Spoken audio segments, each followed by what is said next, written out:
I have the other ones available in there. But So, Luke, what are you drinking today? Coca-Cola. Morning on the way to the gym and set my ukulele on top of the car and then drove off down the road. Going to be the bow after that. Thank you. All right. Thank you for that. Thank you. Look at that. Yo! I learned my lesson from last time. What a welcome, thank you. I drink the most fruity drinks imaginable. It's laundry day. it's laundry day. So you always wear hats with laundry day? I'm going to give you a favor, Jens. I just say, later. So how did you two meet? Well, there's these places in San Francisco. I think they're called bathhouses.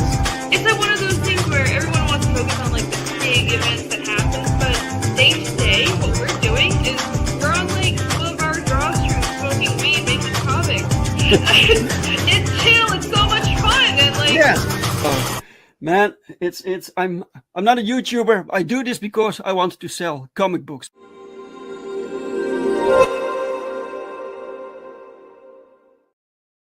Bam!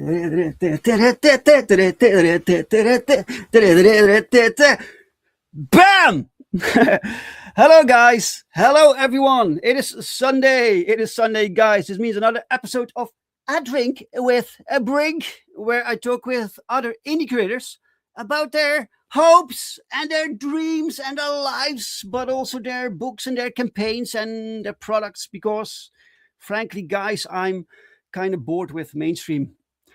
And indie is where the passion is, guys. All right. I hope your weekend is nice and your Sunday is relaxed. I have done some work in this weekend. I have started, guys, to translate Perfect 10 into Dutch. When I go to conventions, I sell my comics there, and people sometimes ask me, do you have this in Dutch? I don't read English books, and I have to disappoint people, and I was always planning to, once the story was complete, to put out a translated edition. So I've started the translation, which is tougher than you might think, right? I think English when I write, so now I have to think like the other language, and but it's really cool. It's a really cool process. Plus, I want to get it translated to Portuguese, because Pau wants to publish it in Brazil, for obvious reasons, right? So I am reaching out to some Brazilian publishers to see what we can establish there. Right. So that I did that. And guys, and I can tell you good news, guys. I can tell you that the Perfection collection, the trade paperback, is at the printer. So the book is at the printer. This means that between now and I think 2 weeks, shipment will start. So fulfillment will start from Critical Blast. So that's great news. It's great news, guys. I'm really, really excited. All right. And that was the news for today, because we have to see who's with us in the chat. It's 58 Underground. Welcome, sir. Happy Sunday, Dave. Looking forward to the show today. Welcome, 58 Underground. Nice to see you. Take something to drink, sir. Enjoy the show. For today, we have a brand new guest, never been on this show before, and a brand new creator also, which is exciting, guys. Gorilla Mar, welcome. Gorilla Mar, nice to see you. Guys, you can subscribe to Gorilla Mar's channel for comic book reviews. So we need to support people who do reviews, guys. The Will Studios, welcome, Will. What's happening, player? What's happening? Well, we're having a show today, so please go share out the stream, guys. Let's get some more people in, because we have a brand new book to showcase, so let's get some more eyes on that. Many thanks, Dave. Yeah, you're very welcome, sir. Very, very welcome. All right, guys. it is time for the guest. Oh, wait, before that, we say hi to Pops. Hey, yo, good to see Seth here. Yes, welcome, Pops. Guys, we are broadcasting through the Madness Entertainment Group, so multiple channels. Thank you, Pops. Thank you for that. Okie dokie. Let's see. All right, guys, let's bring on the guest of the hour, guys. So, may I have a very warm applause, guys, for Mr. Seth Engelhardt.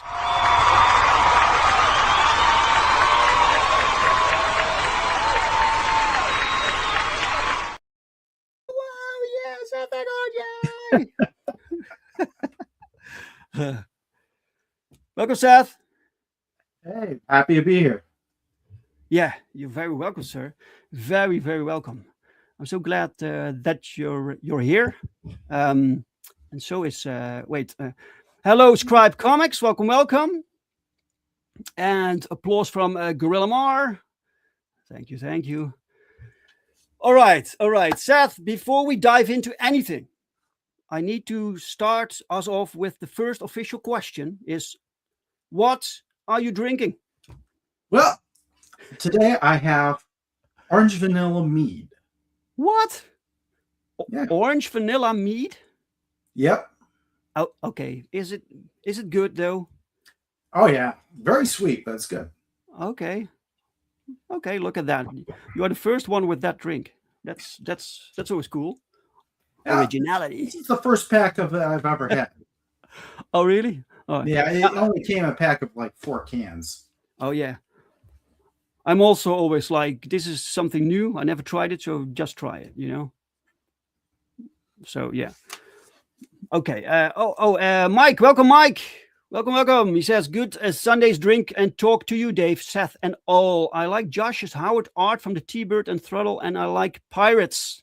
Well, it's your lucky day then today, Mike. It's your lucky day.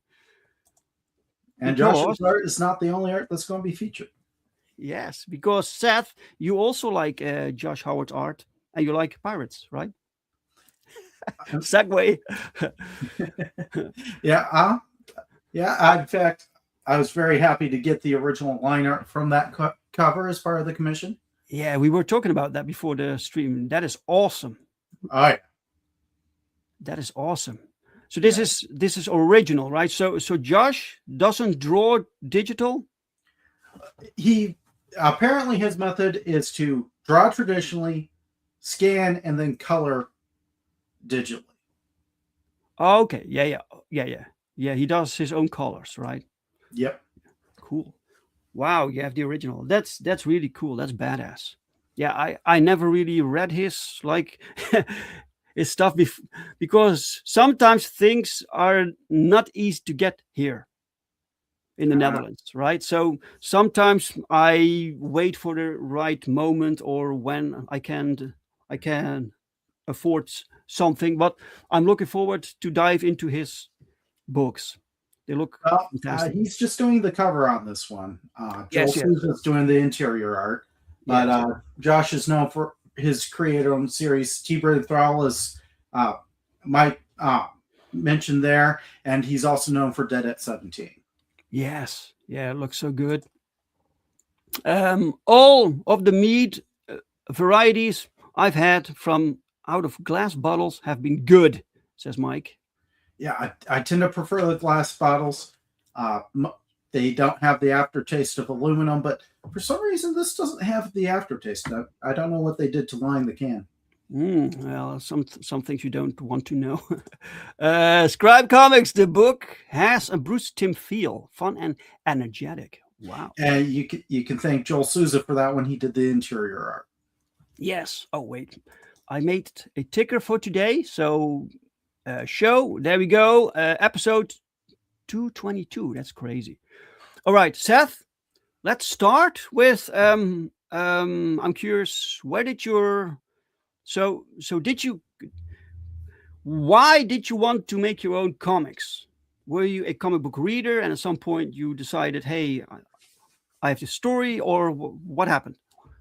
Well, I've long been a fan of comics. I not only on the page, but reading about some of the history of what went on behind the scenes.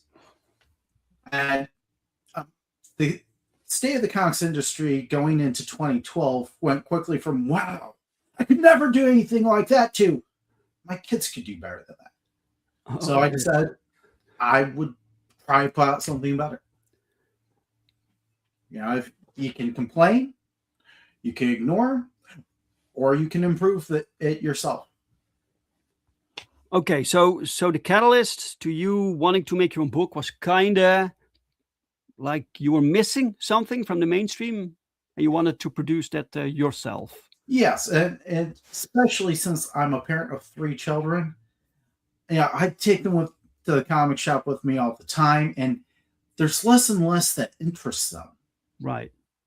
And so I started looking at the things that my children just naturally select for themselves, whether it's at the bookstore, the comic shop, streaming, going to the library. And I look at the things that are being aimed at them today, because there's a few of those that they'll go for, but they mostly go for older material, like what I grew up on. Yes. I'm looking at what was in that older material that's missing, and, what's also in the newer material they are picking up that's missing from the stuff that they aren't. And I wanted to make sure that that is present in this series. Okay, cool. Is that also something you yourself prefer to read? Or do you also read like more adult stuff or mature? I do read a wide variety. In fact, there's been a lot of comparisons since I'm using the sidekick to the Black Terror, this public domain Golden Age team up. Mm-hmm. A lot of people have compared me to my work to another indie creator, Von Kloss, which I've read this. I've backed his second one, but he takes a darker, more adult turn with it. This is going to be brighter. This is going to be all ages. So, yeah, I have a lot of stuff. I also have, also speaking of Black Terror, another one I've read, Black Cross, Warren Ellis. Okay. So yeah, I read a wide variety from Eisner to what's on the racks today. Sure. And what was your reason that you wanted to do something with Black Terror? Well, a lot of things happened at once. One of the things that happened is one of the few series that really captured my attention, my children's attention. The DC Super Sons took a turn that really killed the series. They decided that they needed to instant age John Kent just to get their bisexual Superman. I'm thinking, okay, let's assume your stated goals, you want to accomplish them. I can think of a dozen ways that are better off the bat than what they did. Right.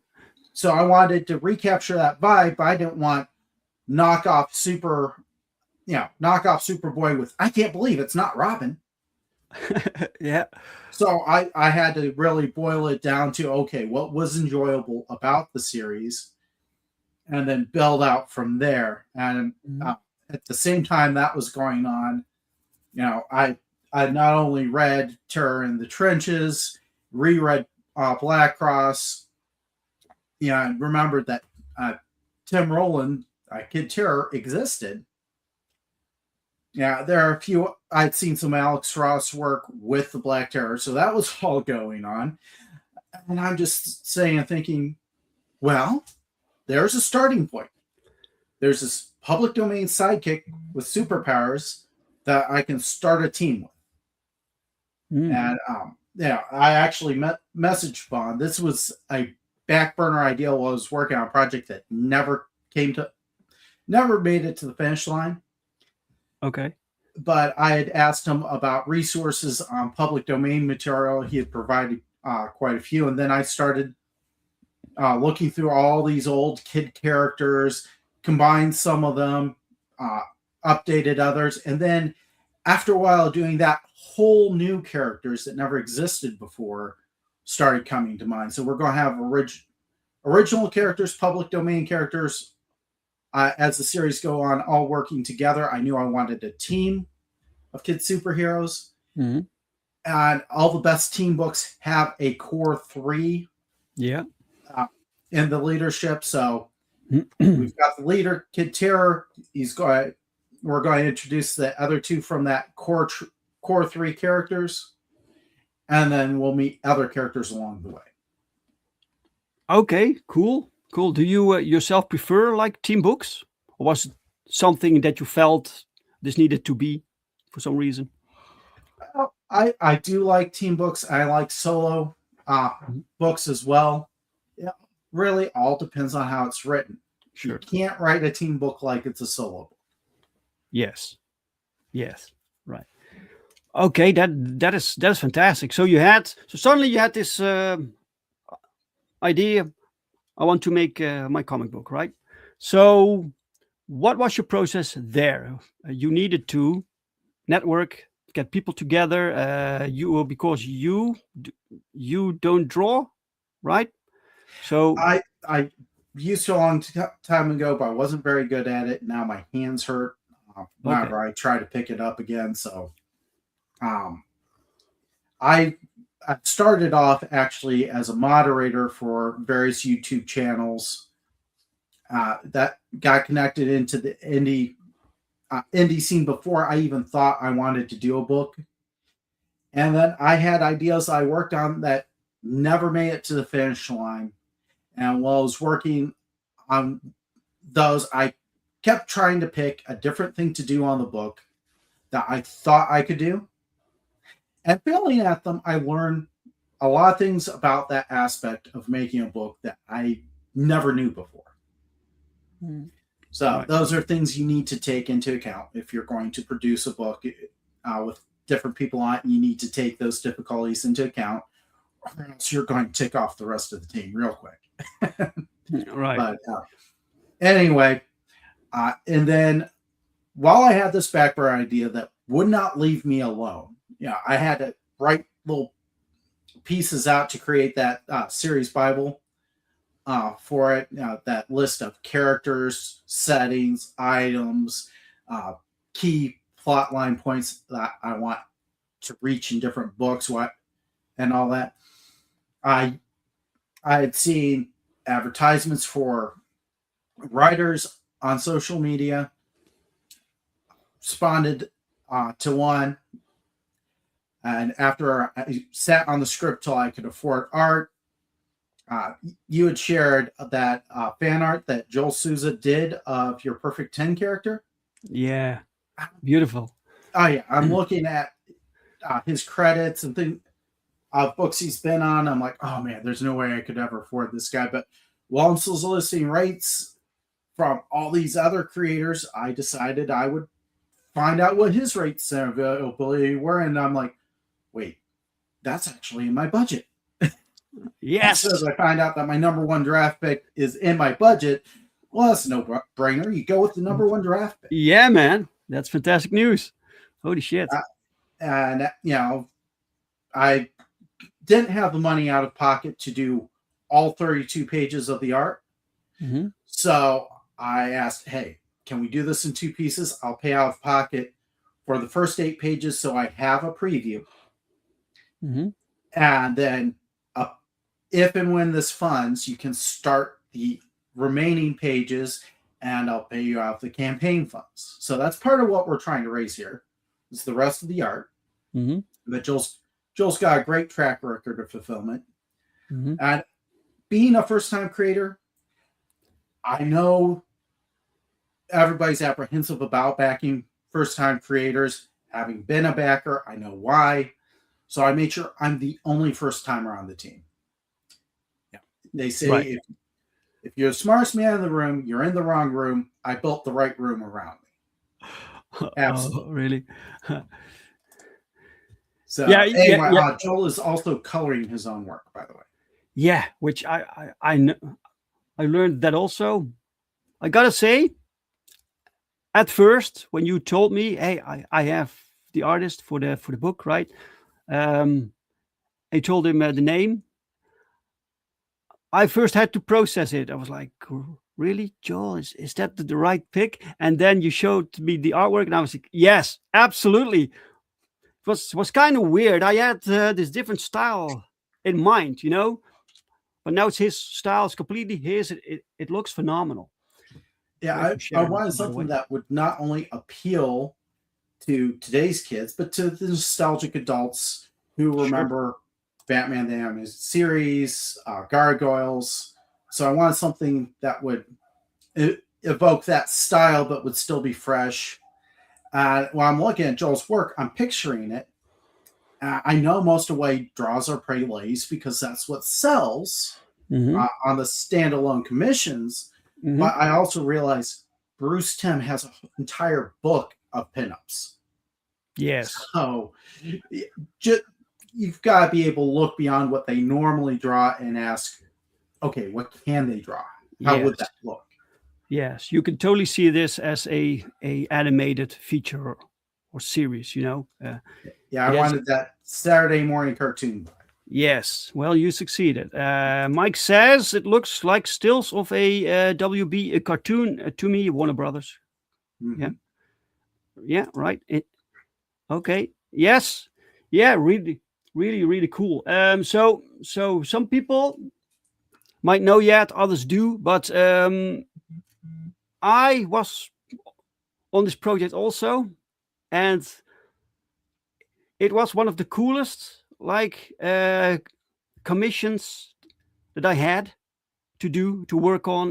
One of the coolest projects. I really loved the theme. I liked thinking about the setting. It was challenging, but was really fun. And I'm really proud of how things turn out. So story-wise, art-wise, everything, right? It's a cool first issue. Yeah. I'm producing, I'm editing. You wrote the script. We've got Joel Souza on the interior art, Josh Howard on the cover. That logo that's at the top of the cover, that's Pombo Design. Tombo? Yep. Okay. That's Pombo Design that did the logo. And then I just got Rick Joseph on board to do the lettering. You had some great feedback on that lettering test. I am going to still try doing exercises on lettering on my own between books till I eventually get to where it'll look good. But until then, I'm bringing in an established professional with a good portfolio. Yeah, so that lettering test on the that's still up on the Substack can be ignored. That's not how the lettering is going to look.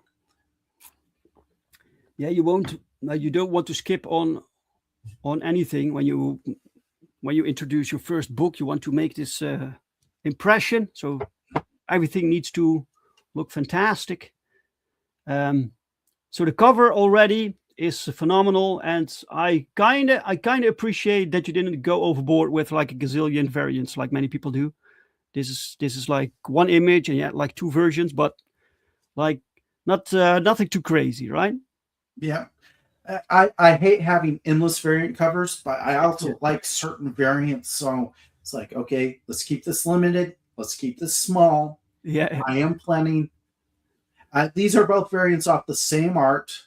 Mm-hmm. I am planning to commission one whole new cover after everybody's got their copies to just be the standard cover going forward, so that backers have something that they can show, hey, I was in on this at the ground level. Oh, so this cover will be for backers through campaigns, and after this one you will have a different cover. The white cover, absolutely exclusive to this campaign. Mm-hmm. I will continue to use the standard you see here until I have the other cover, and it will be completely retired at that point. Okay, got it.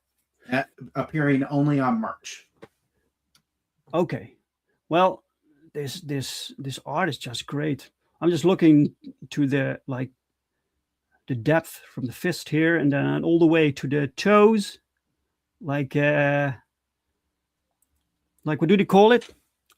I forgot the word of foreshortening. Yes, foreshortening. I completely forgot it. Yeah, but This is like extreme foreshortening, but it works. It works, man. Yeah, it gives you a sense of action from a still image just perfectly.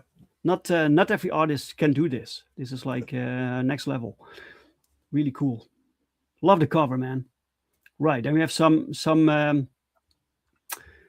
pages. You showed me these pages, and I was like, "Holy shit, dude! This looks fantastic." Oh yeah. Also, This the color choices, by the way, such odd color choices, but they just work. This definitely gives you a feel of being on the sea, maybe early in the morning or late in the day, but it's definitely not the middle of the day. Mm-hmm. Yeah.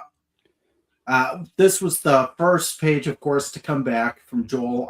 Just when it was the black and white line work before he did the colors. It just, I had my doubts in the script on whether or not this page would work. And all the doubts were gone. It's like, yeah, he nailed it. Yeah, I know you all. You had some doubts about when the script version was like there, and you were like, I don't know if this works with the visuals. And I had complete faith, because when I write, then I have my own visual interpretation. Like, you do it like this, it completely works, right? And Joel did it a little bit different. That image in my mind, as well as I would have liked. So, but yeah. But you're happy, right?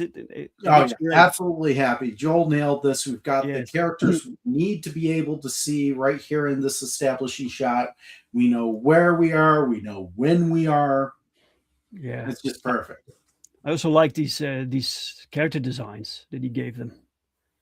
Nice. Did he do like character? Did he do character sketches that he sent you beforehand, or did he design them straight on the page? Joel was working digitally, so he gave me black and white line work, and he did that before he did anything else, so that I could suggest changes. He knows what he's doing. I only had to suggest one change. It was so minor. He came back to me about 5 minutes with it. But anyway, and then once the black and white's approved, he came back to me with the color. Wow. Yeah, really nice, man. Love it. I love how tight it is. Like every line. Like there's no line too many. It's very crisp and clean and tight. Nice.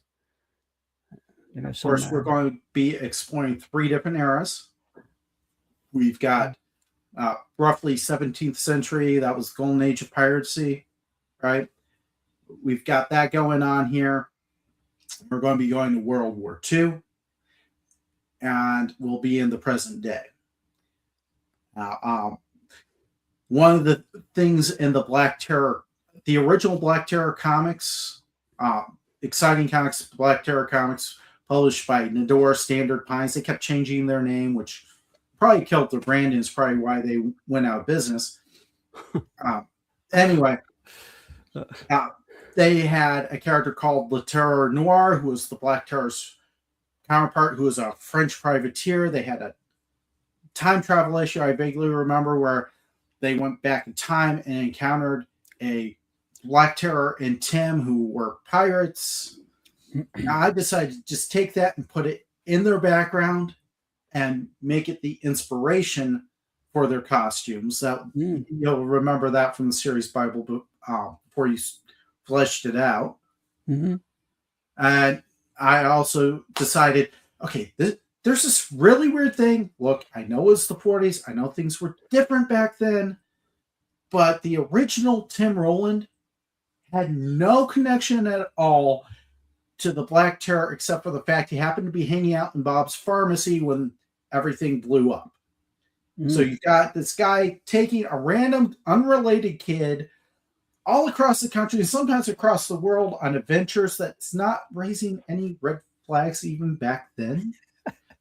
So that's where we came up with the backstory to have them related, but I want to keep the last names that they originally had. So to explain the difference in the last names, Tim Rowland is now Bob I forget whether it's Benton or Denton, but anyway, it's Bob's nephew. Yeah, his sister was widowed when Tim was very young, and Tim and his mother come to live with Uncle Bob, and that makes it a little bit more understandable why they're hanging out all the time. Yes, and he looks up to his uncle. Yeah. That also allowed me to put those pirate characters in their family tree because they're both family members. So yes, that works very well. So it's all connected. You have this family thread going on through the ages now, right? Speaking about all being connected, I'm not going to give any spoilers, but in a later book, we might run into a character related. If you'll scroll up just a moment, in that at the bottom right hand corner of page 1, we will run into a character connected to that guy. Yes. Later on. Yes. And it's also hinted at with what he does here in this particular scene. Yeah. And your addition of Cody to the cast, brilliant. I love having the cat mascot. Plus kids love animals, right? So yeah. You suggested Cody, and I suggested, let's make it 2 Codys. One in the present day, and one is the cat that Matt did pest control for the ship. Yeah. Yes. But Cody was your addition and is brilliant. Yeah. I'm happy that I could add something to the growing. Like, there's so many Black Terror things like now, and everyone adding their own thing. So I was like, he needs a Black Terror cat. That reminds me when I do have a little more budget to work with, I'll have to have Joel draw up some different versions of Cody that can be used in promotional materials. Yeah. I think the cat is very marketable, like the face of this little story. Really cool. I love. I'm just marveling at these sequential panels right here. The storytelling is just spot on. It's so animated, you know. It looks great. Love the soft colors, and here you see some kind of hint to the future character that like it all has a specific reason, right? I love this, man. It's really cool. Darius Artist, welcome, sir. Welcome. He says no, so no Jolly Roger. Well, I don't know. The captain's certainly not jolly. An indentured servant minor can be passed off as my voluntary super ward. That's from a movie? I don't know where that's coming from because it wasn't uncommon in the 40s for kids to wander, to ride their bikes, go into town on their own. So he was just a kid who hung out at the drugstore. Back then, drugstores were also had a soda counter, which is usually why the kids were there. The comics, the sodas, and the candy. Yes.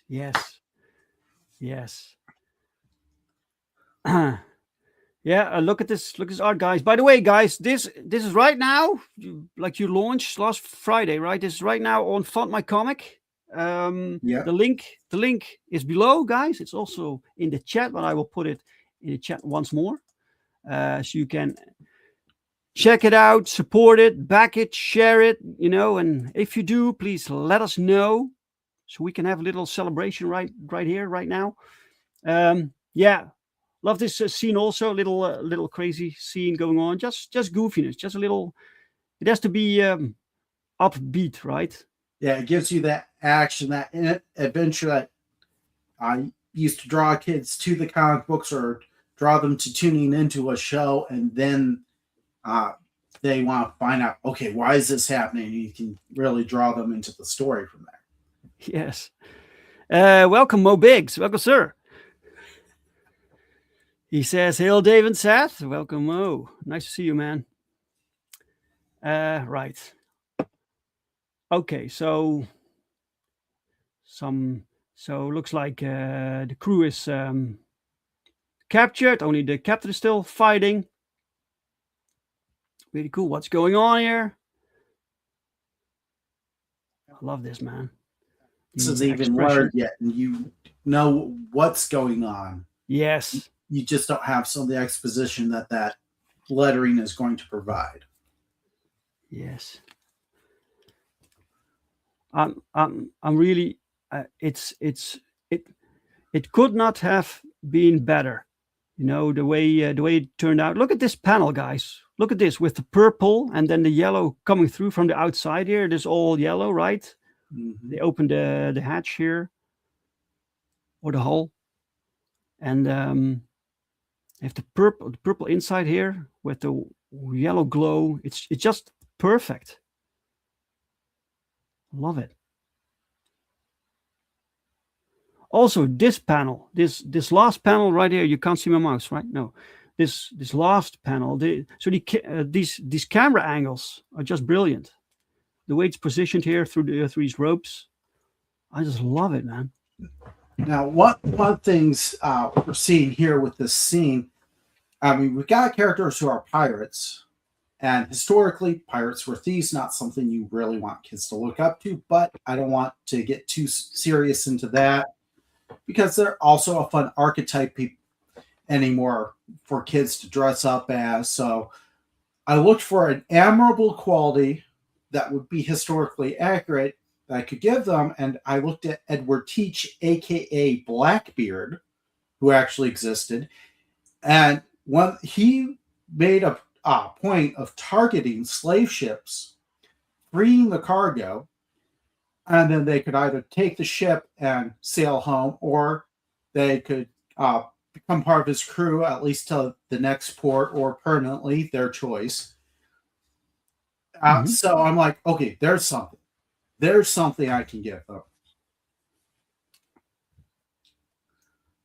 So yeah, right now what the 17th century Black Terror and Tim here are doing is what Edward Teach, Blackbeard the Pirate, actually did. Right. Cool. Welcome, Sheldon Martin. He says, pages look nice. How many issues is this going to be? Well, it's going to be as many issues as there are ideas and an audience for. So the first few might have the first few you don't want to really miss any of them, but I also plan to have jumping on points in later books as it becomes more and more unwieldy to try to get all the way back to issue 1. Right. Sure. Yeah. You don't want, what you're saying, you don't want one long continuous story, but more like one shots. Yeah. That's correct? Yeah. But for the first 3 issues, I want to put the team together. Those core 3 characters together. Right. So this means for issue 2 will be a direct sequel to this one. Exactly. So to answer Bionic Bros questions in this one arc, that's going to be the first 3 books. We're going to focus on the origin of Kid Terror in this book, his background, how he got his powers, how he got to the present. And then in book 2, we're going to go into the backstory, the origin of a different member of the team. And then we're going to introduce the third member in the third book and put the team on an adventure together. Sure. Yeah. By the way, welcome, Jake. Nice to see you, man. Episodic. Yeah. I thank you. I forgot the word. Welcome, Jonas Olsen Art. Nice to see you guys. Really cool. We're looking today at a brand new comic called The Crossbones Crew. And it's a it features old characters, but also some brand new characters. It is like all ages, right? Yeah. So this is the final scene of this sequence right here. Nice. Bro, good looking art. I like the cover I've been seeing around X. Yes. That's this one. Every right? time I look back and think of the team that's been assembled for this book, the more my jaw drops. How did I get everybody together again? You were advertising your rates on Twitter. I responded to that. I saw Joel's fan art of your character.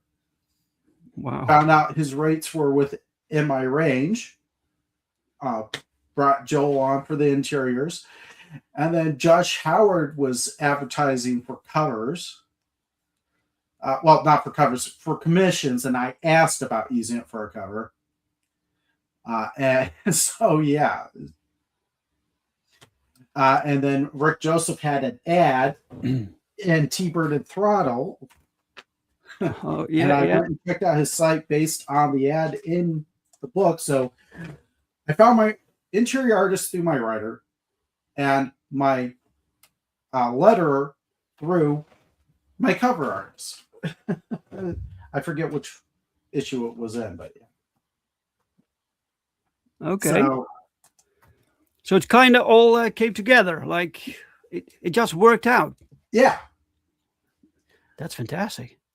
That's fantastic, man. All ages is right, says Mike. That lead bully who trips the boy looks like a graduated senior. More like the kid who got held back way too many years. Welcome, Glenn. Glenn Fleming. Welcome, sir. Glenn, I think you might like this book. It has that classic vibe going on. Yeah, man. This is right. And then you have this sequence right here with the pirate. It ends here. Look at this. It's just phenomenal. And then we jump to World War II. World War II. Right. I remember you gave me this note about the books that he's carrying, right? So I'd written the scene where he walks from school and has this backpack, and you rightly so noted that during this time period backpacks didn't exist or were very rare or whatever. That really weren't much of a thing. You might have a bag where the drawstring would also go over shoulders. You also had the soldiers' backpacks that carried their gear, but for school backpacks weren't really a thing, at least here in the U.S., until the 1970s. Mm-hmm. So kids only had about 2 or 3 textbooks. All their supplies were at the school, so they would walk to and from school with the leather strap around their books. So yeah, that's one of the few things I had to really correct you on. You know what you're doing, but most of the editorial input I had was on, okay, here's how things were in the U.S. at that time, which understandable. You're in Europe, you wouldn't necessarily know that. No, it was super fun to work because it's completely out of what I usually do. So it took some research here and there, and I was completely open to input, right? So, it really worked out well, man. Now, another thing I'm doing is I do get tired of the LA, New York being like everything entertainment, and if they ever decide to get out of that to show something rural, it's usually someplace in Texas or Colorado. It's like, let's go with a regular city or town people might live in. And I'm thinking, I live in one of those towns. So this is we're actually going to have Kid Terror in Warren, Ohio, which is just a nice sort of normal town. A lot of people would live in. It's a county courthouse seat, so it's got a decent population, but it's not a huge major city. And this makes a perfect training ground for kid superheroes. And then we can take them out of it and into some of the surrounding cities. We can take them across the country. We can take them across the world once they've gotten their feet wet in a more moderate area. Mm-hmm. Right.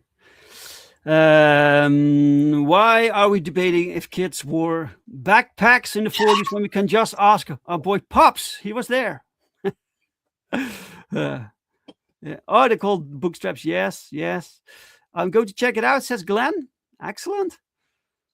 Excellent. And Dave watched the first Pirates of the Caribbean over and over. No, I think that I saw that movie twice. No. But yeah, really cool. Really cool. And there's this little scene where this bully, he gets his comeuppance in some small little way. So that's fun. Yeah, really cool. It's really like a small campaign, but you have a lot of art on there, so people know the quality. This is the quality, guys. This is the entire book. Yeah, for my first campaign, I am going by the old engineer's motto of "keep it simple, stupid." So I've got very basic number of tiers here. We've got. Yeah, let's see. I just added the both covers in the digital because that's something they pointed out in the green room on the Friday nights that I'd forgotten to put on there, and was just one of these obvious things. All these tiers come with the digital. With that top tier there, you save $5 off of getting both the books, plus you're only paying one shipping fee instead of two. Cool. If we go down, we've got digital only. Never sleep on playing digital, even if you're a hard copy fanatic like myself, because there's no shipping fee for that. Yes. There's no shipping fee to email somebody their digital copy. So you can make it low cost. You don't have printing expenses there. Mm-hmm. And a great way for international customers who have a hard time receiving anything because of problems with their local mail delivery, things like that. Great option, as well as the people who just prefer digital. Some people do. Some people do, yeah. Course, we have each cover separate. Yes. Yeah. Stretch goals will be announced as we hit different marks. The first one will be announced once we hit goal. Okay. Yeah. So, do you know what it will be? I've got a few different options, and I'm going to decide which one goes at which mark here shortly. Oh, sure.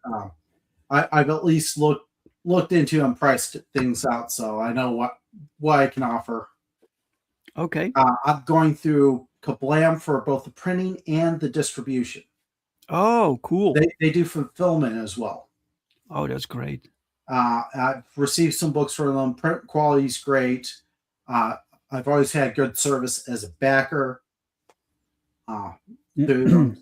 And just being able to have them do the distribution straight from the printer is perfect. And they do allow for pack-ins. So, right. Yes. Those stretch goals will be an item that can easily be put into the Gemini with it. Sure. Yeah. That's wise. Do you still receive like proof copies before they send it out? I know a lot of places are going to digital proof. Some places still do physical as default. Some have you opt into physical and pay a small fee to cover the printing of it. Sure. Yeah. I'll have to double check to see which one Kablam does. Okay. Cool. Yeah, man. That's yeah. Look, man. When other people can do fulfillment for you, the better. It's a lot of hassle. And then you have the white variant, right? And this variant you said will be very exclusive to the campaign. Yeah, correct? Once the campaign's over, the only way to get a copy is to luck out going somewhere where I took the leftovers that I was sent. Right. Yeah. Cool, man. Really cool. Yeah, it's a nice little campaign. Crossbones Crew, Issue 1, a sidekick ripped from the past to save our future today. Read the origin story of Kid Terror, leader of the Crossbones Crew. What was it? Hijinks? What was homework? Hijinks, heroics. Oh, yeah. And I have that for a motto because it goes for what I want to, how I want to portray kid characters. Homework represents the small day-to-day responsibilities, the life of a regular kid that they have in their secret identities. Homework, house chores, and the way kids perceive those, which is so much different when you're on the flip side of it as a parent. And then hijinks. This is what really drives the plot. Kids get themselves in over their heads all the time. You throw superpowers into the mix, and chaos really blows up. And then heroics. It's not a superhero book if they're not saving the day. Yes. Fantastic. Really cool. So guys, if you like, look, so for $5 you already have the digital. So if you just want to support Seth, make this book, just grab yourself the digital copy, right? And if you like this style, this kind of art, and you like my writing, you follow me, you're watching my channel, so maybe you like what I do, right? I write this series, but I write other books also. I've written a lot of comics, right? And this one was very unique. I really loved how it turned out. So if you like my writing, go give it a chance, It is something different, but I think we did great. FundMyComic does give flexibility for how you want to run your campaign. I selected all or nothing. So I know this is a little annoying from the backer perspective that you don't get charged till the campaign ends, but it's beautiful for both myself and the backer, in that if it does not hit goal, nobody gets charged. So I don't have to try to rush and figure out, okay, how am I going to do this with not enough money? Okay, right. And the backer doesn't have to worry about to get my money refunded if this isn't coming out, things like that. You're only charged at the end of the campaign if it hits goal. Right. If I don't hit goal, I have to go back to drawing board. Nobody got charged. The campaign ends August 29. And I might extend it if it's getting close to goal, but not quite there yet. Sure. Because I do have that option, but if I'm still like at just these 9 backers and it's August 28th, it's like, no. So well, luckily FundMyComic's very flexible. They have a very, very easy support system. You can just reach out and make things happen for your campaign. So if you want to extend, it's pretty easy to do. Jonas asks, shipping from? I'm in Sweden.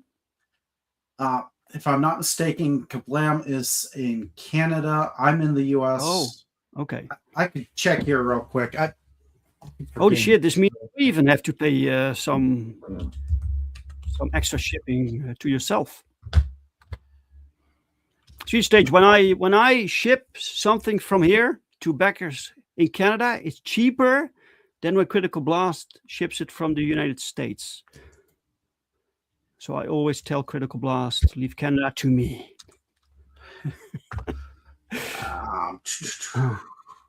You're looking up the shipping cost now or something? I'm trying to look up where they're located, but oh, okay, right. But you ship worldwide because yes, yeah, right. So it will be available worldwide. Here we go. Found. Actually, they're in the U.S. They're based in Florida, though. That's a port city. Okay. They're in Orlando. Orlando, Florida. I've actually been there. Yeah, me too. Yeah, It was a good 14-hour drive to get down there, but Really? Holy shit! I I'm was. on the northern end of the country here. Oh wow! Yeah. If I go north, just straight north, I'll go across Lake Erie and hit Canada. Mhm. If I go northwest, I'll wind up in Michigan. Okay. All right. Well, what does Pop say? Tommy Florimonte from Kablam is a regular on the Silverline Sunday show tonight, 8 p.m. EST. All right, cool. Check that out, the Silverline Sunday show. Excellent. They've been doing this since 2005, so they've been in the game longer than a lot of people. Yeah. I had my first comics. I had them on Indie Planet. They're from Kablam also. Yeah, so everything went through Kablam. Yep, that's their print-on-demand service. Yeah. So the book's not printed until somebody orders it, which would be a great option if I had the money for all the art right now. Right. Yes. So yes. I'm not only raising printing, I'm raising art costs. Yes. All right. Okay. All right. Seth, thank you, man. Thank you for showing us your campaign and for launching this and for involving me in your project. Yeah, thanks for having me on, and thanks for coming up with such a great script for this. Yeah, you're welcome, man. You're very easy to work with. So, and good luck, man. Good luck with your campaign. I hope you get some more streams. What is your next stream? Where can people? My next stream is the Epic Show, which should be about 8 p.m. Eastern time, and that will be on Wednesday. Okay, so, cool. I would follow, if you're on Twitter, follow at Piper's Adventure. Follow her for posts on that. Yes. And you also have your Substack. I wanted to share that out also because if people want to follow you or like updates about your campaign and about your creative path, they can follow you here on Substack. Yes, correct? Yes. Thing I love about Substack is it's this beautiful merge of a traditional blog, social media site, and mailing list all in one shot. So I can post either notes or articles, and if you're signed up, if you're subscribed, which is free, if you're subscribed, you'll actually get the articles in your inbox. The posts are just social media items. So you don't actually have to have a Substack account. You can sign up just to receive the articles in your inbox with just an email address. Cool. Yeah. Really cool. Ultra the Gunner. Welcome. Nice to see you. Yeah, we're slowly wrapping up, guys. Seth, thank you again for coming on, and good luck with your campaign, sir. I hope it'll be a tremendous success. Meanwhile, guys, you can also sign up to let's share this for a moment. Safeguard Pandemonium on Kickstarter. So this is my book, my current project. I'm working together with Alan Goldman, guys. Alan Goldman and inker Thiago Gomez and inker Lirio Everson and colorist Brian McNaye, who also colors the Black and White series from Arthur Bear, right?